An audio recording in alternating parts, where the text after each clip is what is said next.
ডিমৌ পূব শালমাৰাত তিৱা নামঘৰত সমূহীয়া বিবাহ অনুষ্ঠিত। নগাঁও জিলাৰ ৰহা সমষ্টিৰ অন্তৰ্গত পূব শালমাৰাত তিৱা নামঘৰত আজি সমূহীয়া বিবাহ অনুষ্ঠিত কৰে। আজি নামঘৰত 12 দৰা কইনা ধৰ্মীয় ৰীতি নীতিৰে বিবাহ পাশত আবদ্ধ হয়। পুৱা শালমৰা তিৱা সমাজৰ এই 12 দৰা কইনা বহুত বছৰ ধৰি কিছু আৰ্থিক বা কিছু সমস্যাৰ বাবে সামাজিকভাৱে আজিলৈকে বিবাহ হোৱা নাছিল।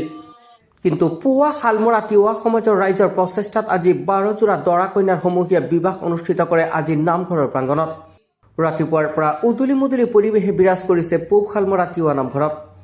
লগতে এই নামঘৰ উন্নয়নৰ ক্ষেত্ৰত অতি পিছপৰি আছে। চৰকাৰৰ পৰা অসম দৰ্শন আঁচনি লাভ কৰা নাই এই নামঘৰে।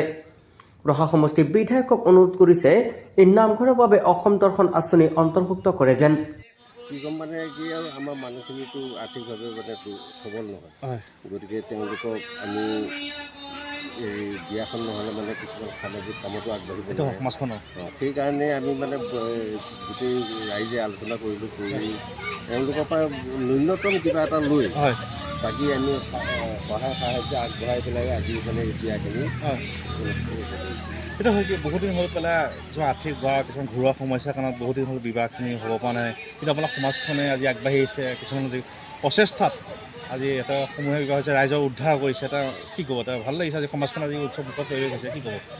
এইটোতো নথৈ আনন্দ পাইছোঁ, লগতে আমাৰ সমাজখন চলিবলৈ এতিয়া বহুত সুবিধা হ'ব।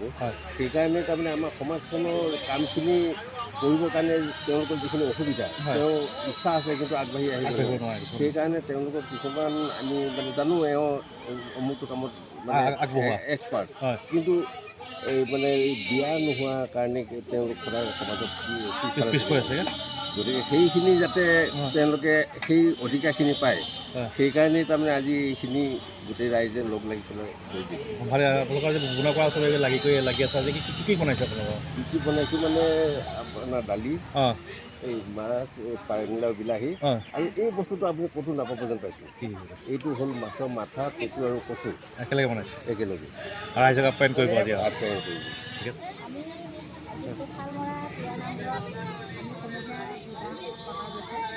ইয়াত আমাৰ যিসকলে বিয়া পাতিব পৰা নাই তেখেতসকল বহুত আৰ্থিক বিচাৰে, একেবাৰে দুখীয়া, সেইসকলক মানে আমি সকলো ৰাইজে মিলিজুলি তেওঁলোকক আমি সাহাৰ্য কৰি আজি তেওঁলোকক এই সমাজখন যে আমাৰ উদ্ধাৰ হ'ব লাগে, তেওঁলোক এনেকৈ শুদ্ধ কৰাই নল'লে আমিতো আগুৱাই লৈ যাব নোৱাৰিম সমাজখন।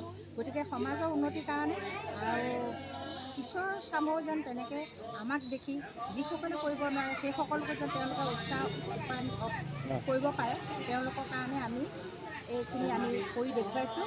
আৰু তাৰ হৈ আজি 14 বছৰৰ আগত আমি 17খন পাতি দিছোঁ।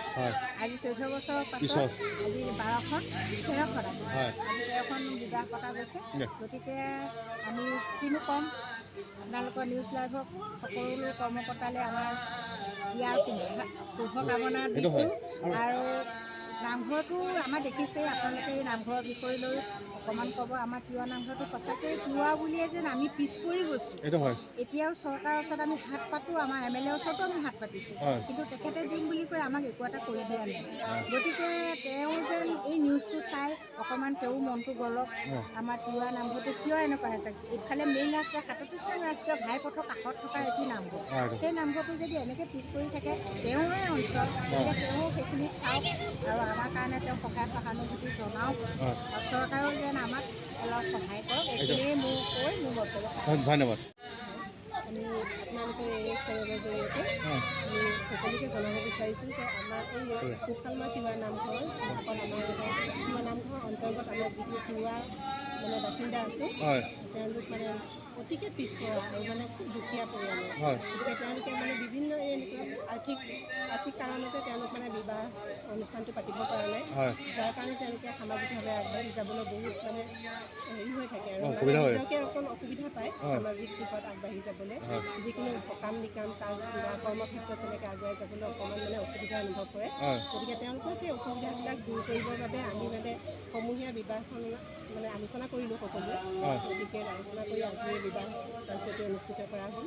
তাতে তেওঁলোকৰো বহুতখিনি অনুদান আছে বাৰু, আমিও সহায় সাৰথি কৰি পেলাই আৰু অঞ্চলৰ যিয়ে সহায় সাৰথি আগবঢ়াইছে তেওঁলোকলৈও আমি আপোনালোকৰ জৰিয়তে ধন্যবাদ জ্ঞাপন কৰিছোঁ। এইটো আজি ভাল লাগিছে, আপোনাৰ উদুলি মুদুলি পৰিৱেশ হৈ আছে তিৱা নামঘৰটো, কি ক'ব তাৰ এখন?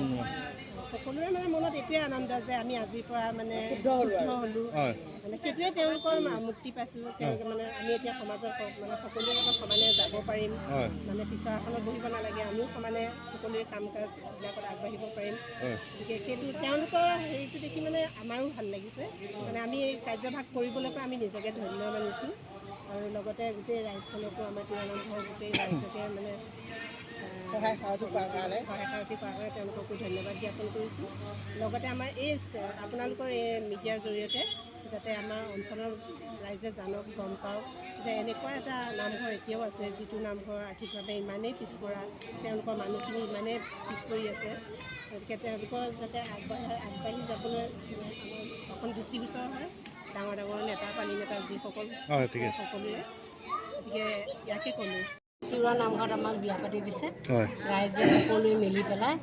আজি ভাল লাগিছে, বহুত দিনৰ পৰা পাতিম বুলি ভাবি আছিলে ৰাইজে, তাৰপৰা আজি অনুষ্ঠান কৰিছে, তাৰ বাবে আমি ৰাইজক ধন্যবাদ। কিন্তু বহুদিন ধৰি পেলাই বিবাহ হ'ব নাই, কিছুমান সমস্যা আছে বা আৰ্থিক, কিন্তু ৰাইজে আজি আগবাঢ়ি আহিছে, এটা সময় বিবাহ কৰিছে, সকলোকে পাতি দিছে, সকলো ৰাইজক ধন্যবাদ দিছোঁ। ঠিক আছে। আজি খুব ভাল লাগিছে, সেইবাবে আমি বহুত খুব ভাল লাগিছে আমাৰ অনুষ্ঠানটো হৈ, আমাৰ এনেকৈ অনুষ্ঠানটো চলি যায়। আপোনালোকে বহুদিন ধৰি পেলাই মানে বিবাহ হ'ব পৰা নাছিলে বা কিছুমান সমস্যাৰ কাৰণত, বা আজি ৰাইজ আগবাঢ়ি আহিছে আপোনালোক উদ্ধাৰ কৰিবলৈ, কি ক'ব? আমি বহুত ভাল পাইছোঁ, বহুত ৰাইজে ওলাই আহিছে, দিছে ঠিক আছে, ধন্যবাদ। আজি এইখিনি আমাৰ বিপদৰ পৰা উদ্ধাৰ কৰি দিছে, ৰাইজক আমি ধন্যবাদ দিছোঁ। আমাৰ ইয়াত পুখালমৰা তিৱা নামঘৰ, আমি ৰাইজক ধন্যবাদ দিছোঁ। নগৰৰ পৰা প্ৰাঞ্জল নাথৰ ৰিপৰ্ট।